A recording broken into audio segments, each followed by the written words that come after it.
إن الحمد لله نحمده ونستعينه ونستغفره ونعوذ بالله من شرور أنفسنا ومن سيئات أعمالنا من يهده الله فلا مضل له ومن يضلل فلا هادي له وأشهد أن لا إله إلا الله وحده لا شريك له وأشهد أن محمدا عبده ورسوله أما بعد فإن خير الحديث كتاب الله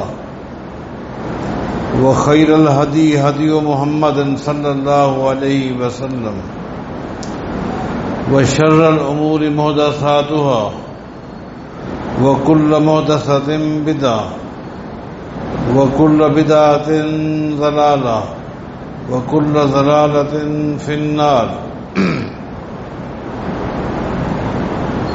أعوذ بالله من الشيطان الرجيم.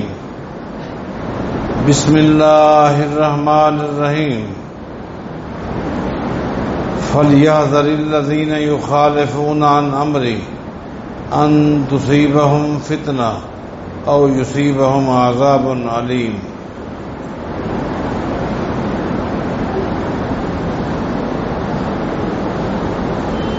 اس بات کو ذہن نشین کر لیں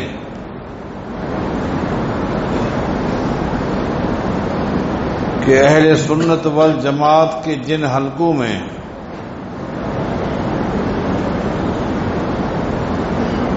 اور اسی طرح اہل تشیع کے جن حلقوں میں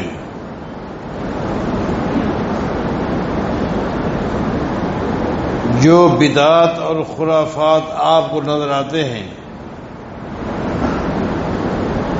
ان خرافات کا، ان بدعات کا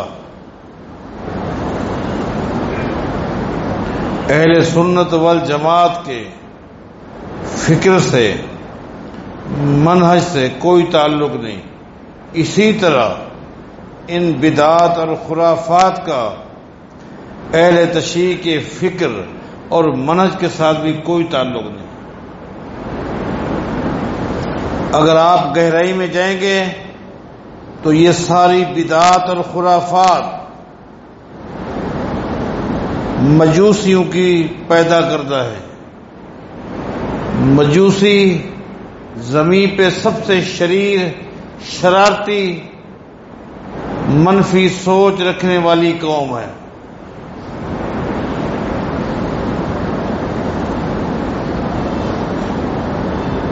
مجوسیوں کے دل و دماغ میں ایک فکر ہے کہ ہر چیز کے اندر ملاوٹ کر کے چھوڑنی،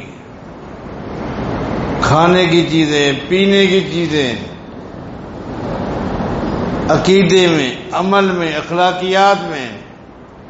زمین پہ رہنے والے جتنے لوگ ہیں، جتنے ادیان ہیں، جتنے فرق ہیں، مذاہب ہیں، ان تمام میں ملاوٹیں کر رہی ہیں.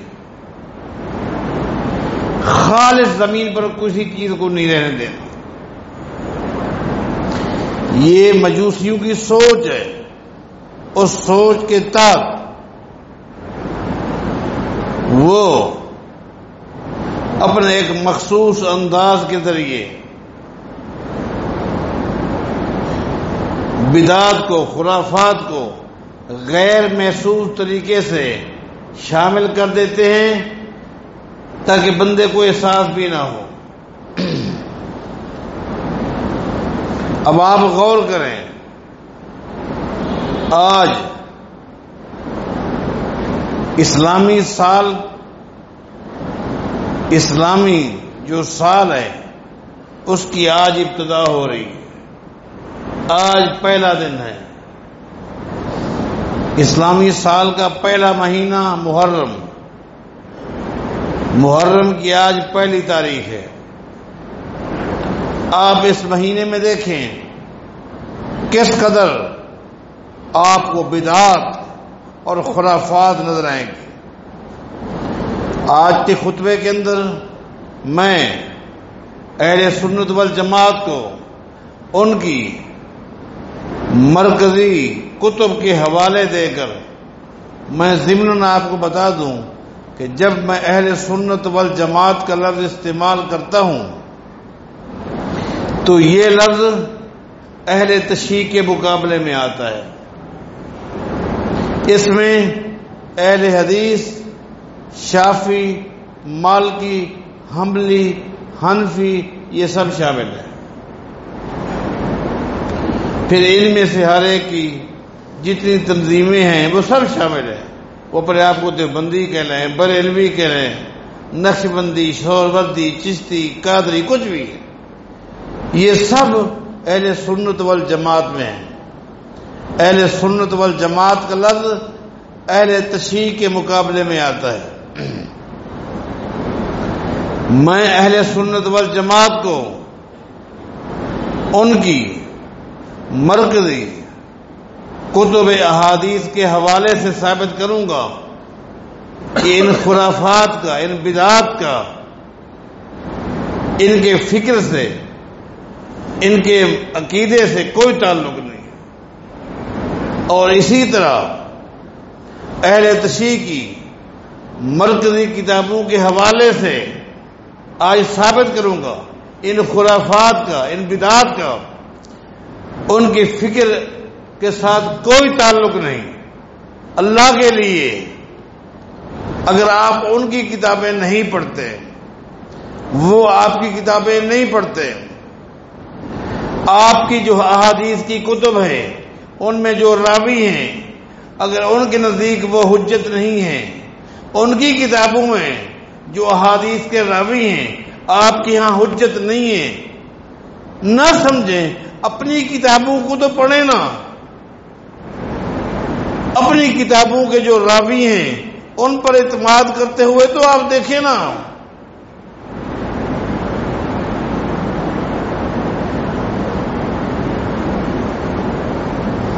آپ کو پتہ چلے گا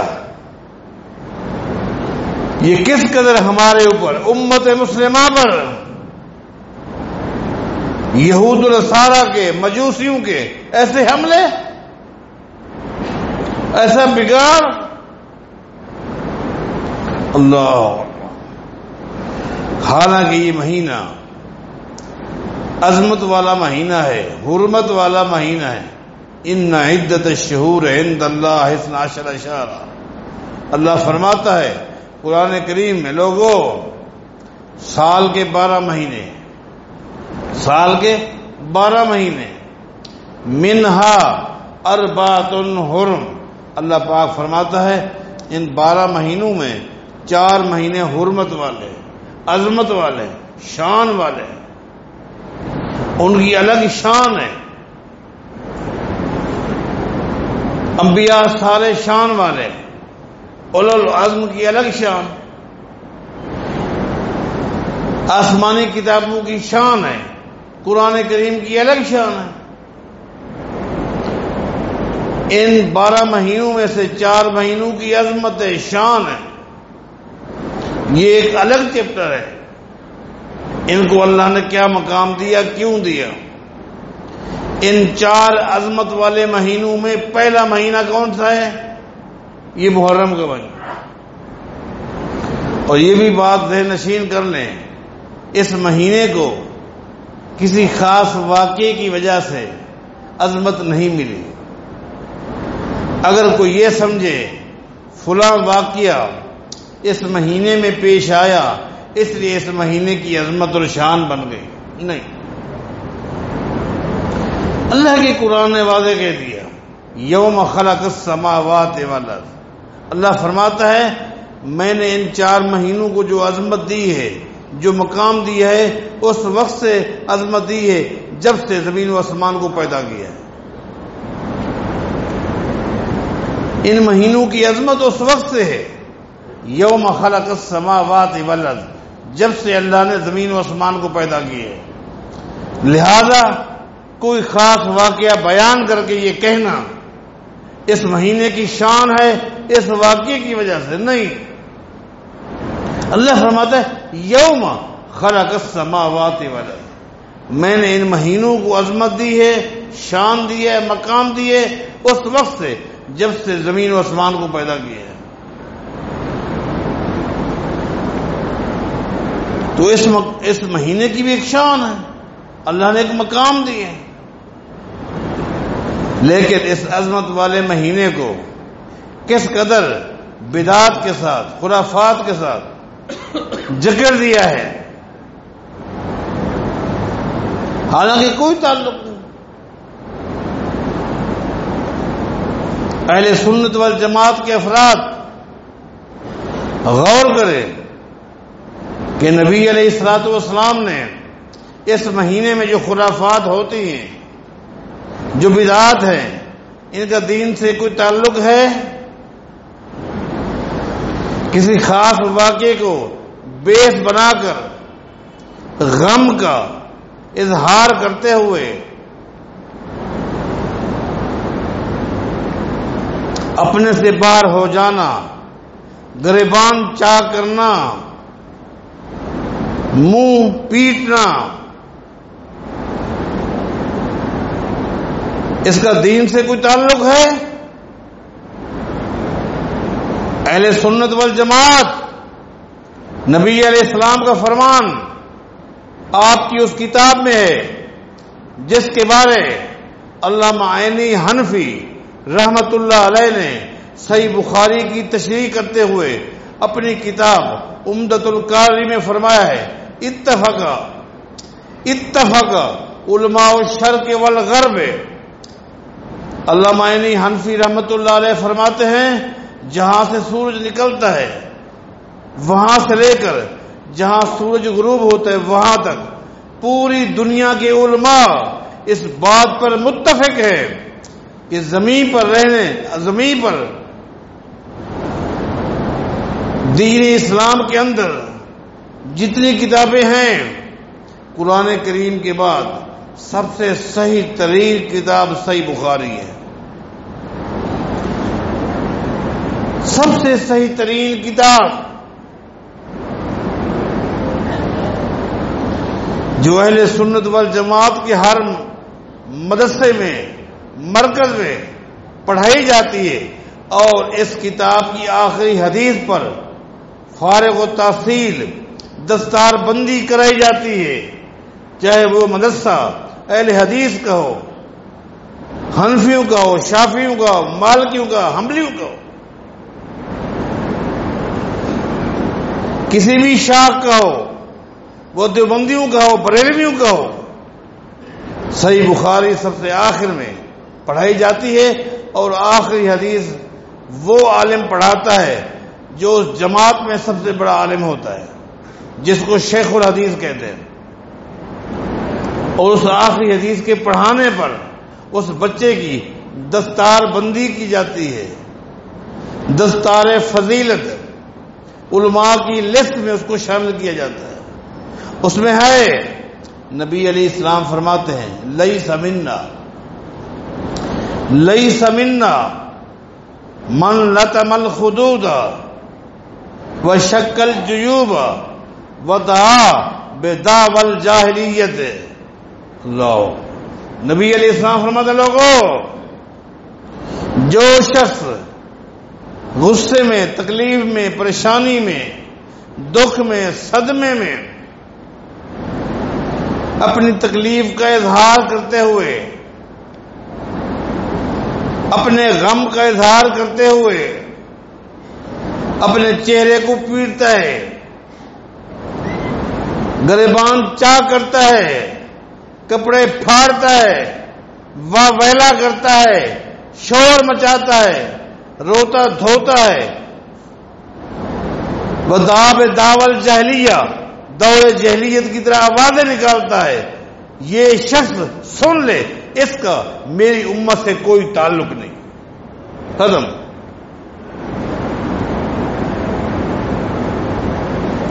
لیس منا،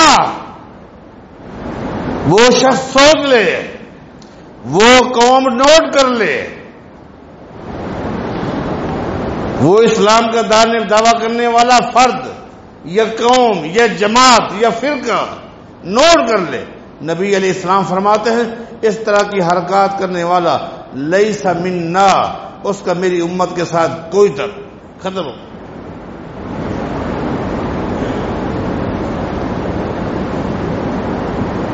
اس کا کوئی تعلق ہی نہیں۔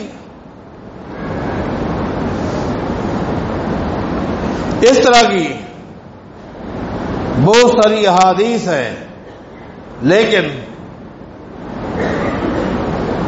آج جو میں ذہن میں مواد لے کر آیا ہوں مجھے نہیں لگتا کہ میں 15 منٹ میں وہ پورا کر لوں۔ میں کچھ باتیں پیش کرنے کے لیے آگے چلوں گا اور اس کو واضح کروں گا کہ نبی علیہ السلام نے فرمایا، صحیح مسلم کی حدیث ہے، 40 فی امتی من امر الجاہلیہ، یہ صحیح مسلم کی حدیث ہے۔ نبی علیہ السلام نے فرمایا، لوگوں 4 کام آئے ہیں دور جاہلیت میں جو خرافات تھیں، جو دور جاہلیت کے اعمال گھٹیا تھے، رذیلہ تھے، ان میں سے 4 گھٹیا حرکتیں ایسی ہیں جو مجھے خطرہ ہے کہ میری امت میں بھی رہے گی، قیامت تک رہے گی۔ اللہ، جاہلیت کے کام، لا یترکونہن، یہ گھٹیا حرکتیں میری امت میں رہے گی۔ صحیح مسلم کی حدیث سنا رہا ہوں۔ وہ 4 رذیلہ اعمال، اقوال، مزاج کون سے ہیں؟ فرمایا کہ الفخر فی الاحساب ہے۔ پہلا الفخر فی الاحساب ہے کہ میری امت میں یہ خامی رہے گی کہ میری امت کے لوگ اپنی قوم پر، اپنی برادری پر فخر کریں گے، بطور فخر کے، گھمنڈ کے، لوگوں سے کہیں گے ہم فلاں قبیلے سے تعلق رکھتے ہیں، جبکہ قبیلے کا کوئی مقام نہیں۔ تقوی، بنیاد تو تقوی ہے، ان اکرمکم عند اللہ اتقاکم، عزت کا معیار تقوی ہے، لیکن ایک وقت آئے گا میری امت میں عزت، مقام اور شان کے لیے معیار برادری کو سمجھا جائے۔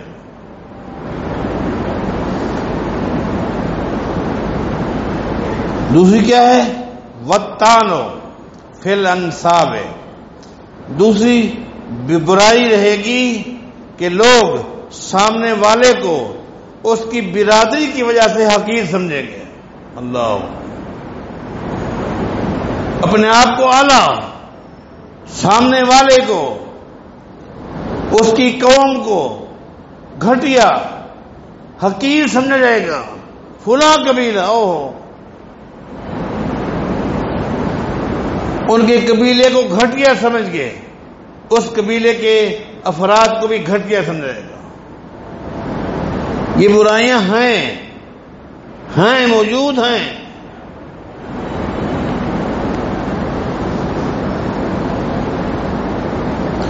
والاستسقاء بالنجوم، لوگوں کا عقیدہ کہ فلاں ستارہ جب آتا ہے تو بارش آ ہی جاتی۔ اللہ، ستاروں سے مدد۔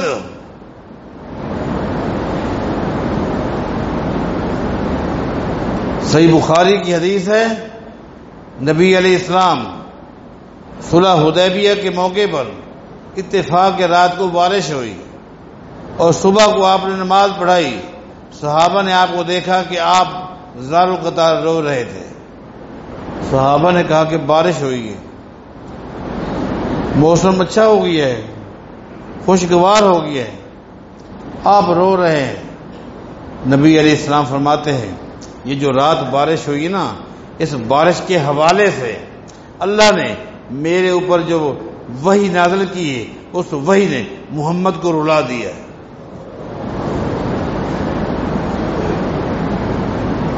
کیا وحی ہے؟ اللہ نے فرمایا سن لے،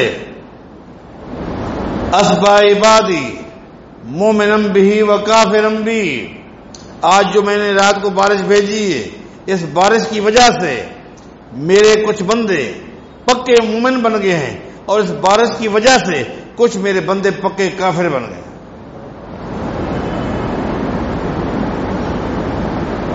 کچھ بندے تھے جب بارش ہو رہی تھی تو کہہ رہے تھے مطرنا بفضل اللہ تعالی، لوگوں اللہ کا فضل ہو گیا، بارش ہو گئی۔ یہ وہ لوگ ہیں جن کا ایمان اور پختہ ہو گیا ہے۔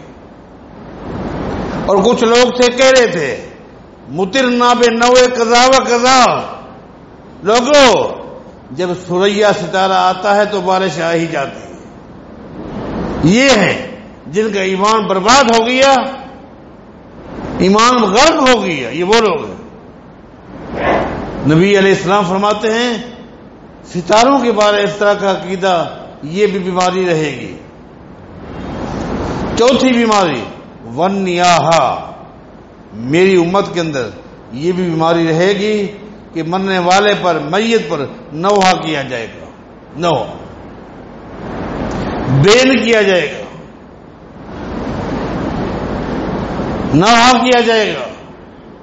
یہ جاہلیت کے امور ہیں۔ اللہ تعالیٰ ان خرافات سے محفوظ فرمائے۔ میں آگے چلتا ہوں،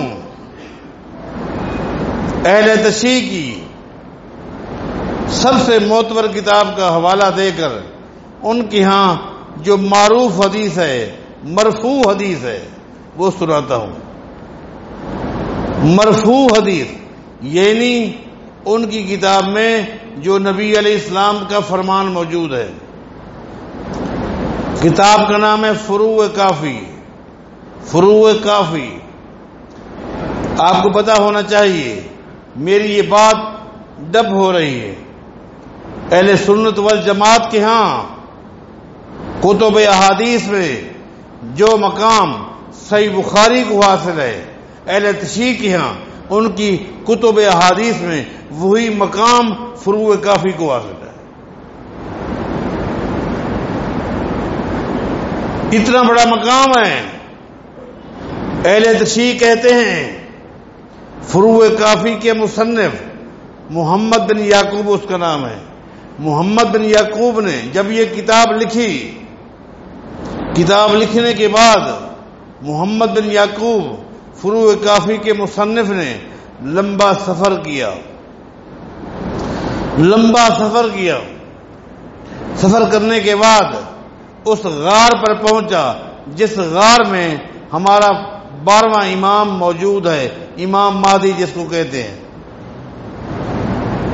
جو امام غیب ہے، امام غیب ہے،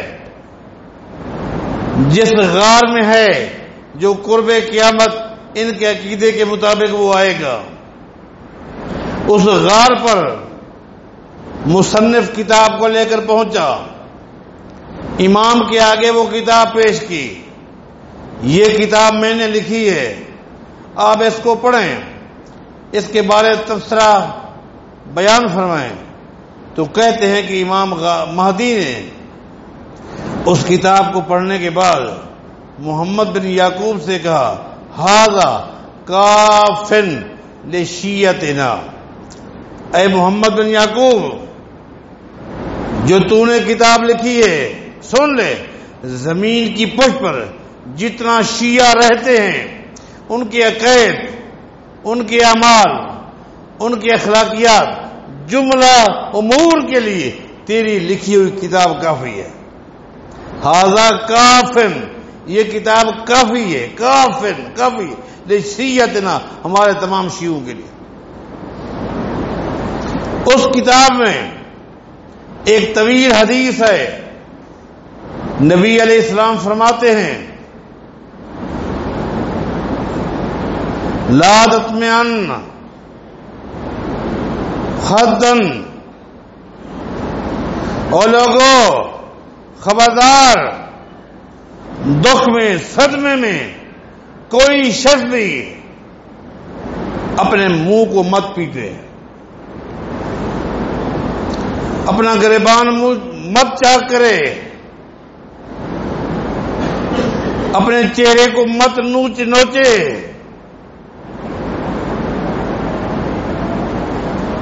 حتیٰ کہ اس حدیث میں یہ بھی الفاظ ہیں،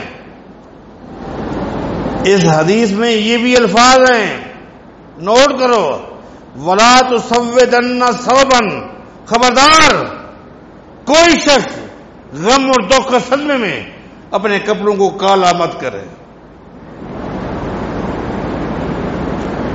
یہ ان حضرات کو کہہ رہا ہوں، سنیو، تم جانے کے بعد مت کہنا کہ شیخ صاحب نے کالے کپڑے پہننے سے ہمیں منع کیا ہے، نہیں، اب میں وہاں رخ کر چکا ہوں، ان کو بتا رہا ہوں، ان کی معتبر کتاب کا حوالہ دے رہا ہوں، پڑھو، وَلَا تُسَوِّدَنَّ ثَوْبًا، خبردار،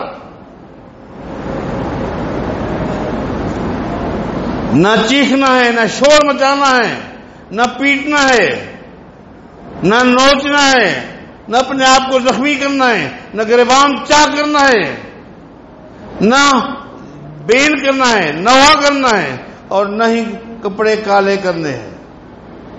کون فرما رہے ہیں؟ محمد الرسول اللہ صلی اللہ علیہ وسلم۔ کہاں یہ حدیث؟ فروع کافی کے اندر۔ اہل تشیع کو چاہیے ان حدیث کو پڑھیں،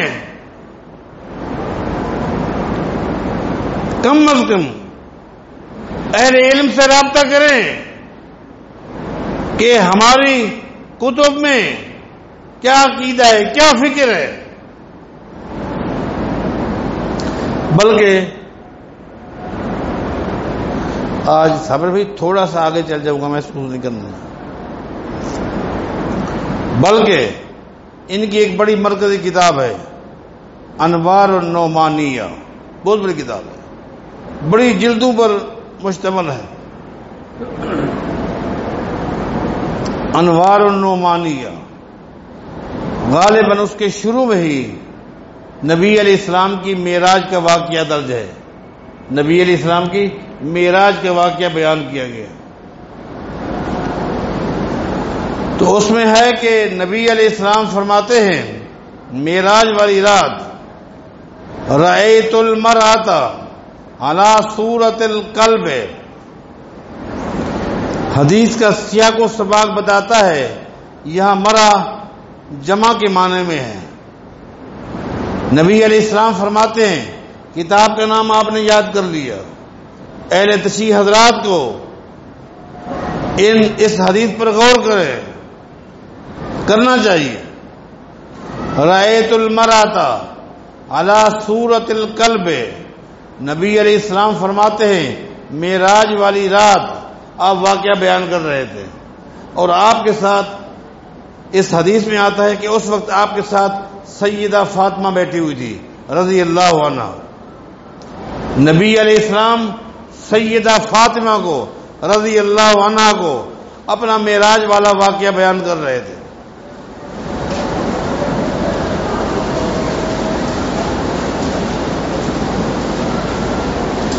فرماتے ہیں کہ وَرَأَيْتُ الْمَرْأَةَ عَلَى صُورَةِ الْقَلْبِ، فاطمہ جب میں معراج پہ گیا، معراج کے سفر میں نے عورتوں کو دیکھا، تھی عورتیں لیکن ان کی شکل کتوں کی تھی، کتوں کی شکل میں نے عورتوں کو دیکھا۔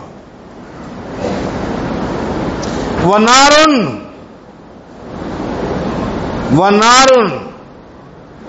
تَدْخُلُ فِي دُبُرِهَا، عجیب منظر دیکھا، عورتیں ہیں، شکل کتے کی ہے، ان کی پخانے والی جگہ سے آگ داخل ہو رہی ہے، پخانے والی جگہ میں آگ داخل ہو رہی ہے۔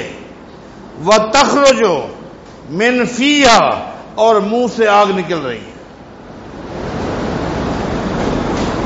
فاطمہ والملائکۃ یضربون راسہا، میں نے فرشتوں کو دیکھا، ان فرشتوں کے ہاتھ میں جہنم کے ہتھوڑے تھے، ان ہتھوڑوں سے عورتوں کا سر پیٹ رہے تھے۔ جس وقت نبی علیہ السلام نے اپنا معراج کا واقعہ سیدہ فاطمہ رضی اللہ تعالی عنہا کو بیان کیا تو سیدہ فاطمہ رضی اللہ عنہا نے عرض کی، حبیبی و قرۃ عینی، میرے محبوب، میری آنکھوں کی ٹھنڈک، ما کان عملہن، اب یہ حدیث کا سباق بتا رہا ہے، ما کان عملہن، جن عورتوں کو آپ نے دیکھا اس حالت میں، ان عورتوں کا کیا کام تھا، کیا غلطیاں تھیں، کیا قصور تھا، ان کا قصور کیا تھا جن کے ساتھ یہ حشر ہو رہا تھا۔ نبی علیہ السلام نے فرمایا، فاطمہ ان عورتوں کے 3 قصور تھے، جب تک دنیا میں تھی 3 غلطیاں تھیں، القیات والنواحۃ والحاسدۃ، ایک تو یہ گانا گاتی تھی اور اپنے گانوں کے ذریعے لوگوں کی محفل کو مزین اور محظوظ کرتی تھی،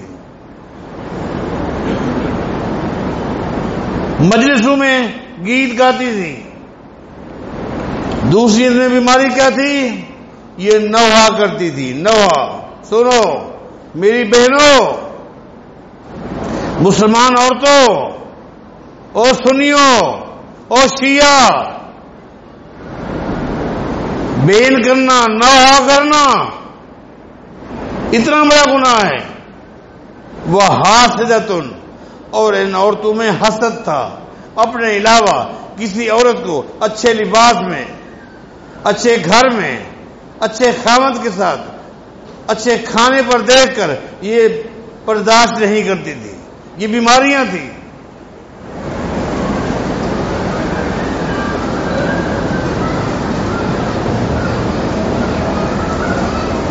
اہل تشیع کی ایک مرکزی کتاب ہے، من لا یعذرہ الفقیہ، کتاب کا نام من لا یعذرہ الفقیہ۔ اس میں لکھا ہے کہ سیدنا علی رضی اللہ تعالیٰ عنہ فرماتے ہیں، سنو، سیدنا علی رضی اللہ تعالیٰ عنہ فرماتے ہیں، من دنیا کا جو شخص 2 حرکتیں کرے گا، کتاب کا نام نوٹ کریں، آپ بھی احتیاطاً نوٹ کر لیں، آپ کے حلقے میں بھی اگر کوئی ہیں ان کو بتائیں، ان حضرات سے کہتا ہوں کہ آپ بھی نوٹ کریں، میں آپ کے ساتھ بھی ہمدردی کرتا ہوں، ان کے ساتھ بھی ہمدردی۔ سیدنا علی فرماتے ہیں، لوگو، سیدنا علی فرماتے ہیں، من جدد قبرن، جو شخص قبر کی تجدید کرے گا۔ قبر کی تجدید جانتے ہو؟ ایک ہے شریعت نے کہا قد نہیتکم عن زیارت القبور فزوروها فإنها تذکر الآخرہ وتزہد الدنیا۔ شریعت نے تو کہا کثرت کے ساتھ قبرستان جایا کرو، آخرت کی یاد آئے گی، دنیا کی بے رغبتی پیدا ہوگی، وہاں قبر میں کہیں شگاف دیکھو گے، پھٹا ہوا دیکھو گے، قبر پھٹ گئی، سیٹ کر لو گے۔ لیکن تجدید یہ ہے کہ سال میں کسی دن کو طے کر لو، اس دن کے اندر آؤ اور اپنی قبر کو نیا کرو۔ تجدید، دوبارہ اس کو سیٹ کرو، لیپ دو، چونا گج کرو ہر سال۔ سیدنا علی فرماتے ہیں، من جدد قبرن، جو قبر کی تجدید کرے گا،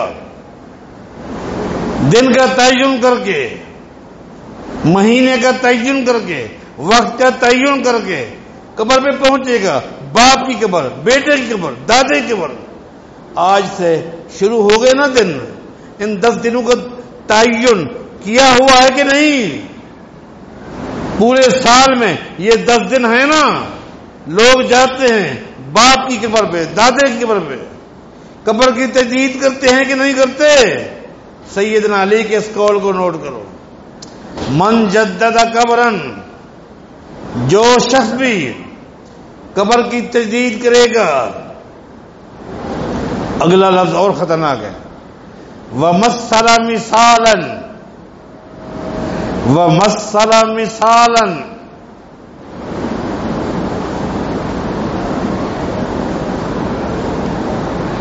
اور جو شخص کسی کی شبیہ بنائے گا، شبیہ جانتے ہو؟ کسی چیز کی شبیہ بنانا، آپ کو کوئی گھوڑا پسند آیا، مر گیا، گھوڑے کی شبیہ، کسی کے ہاتھ کی شبیہ، شبیہ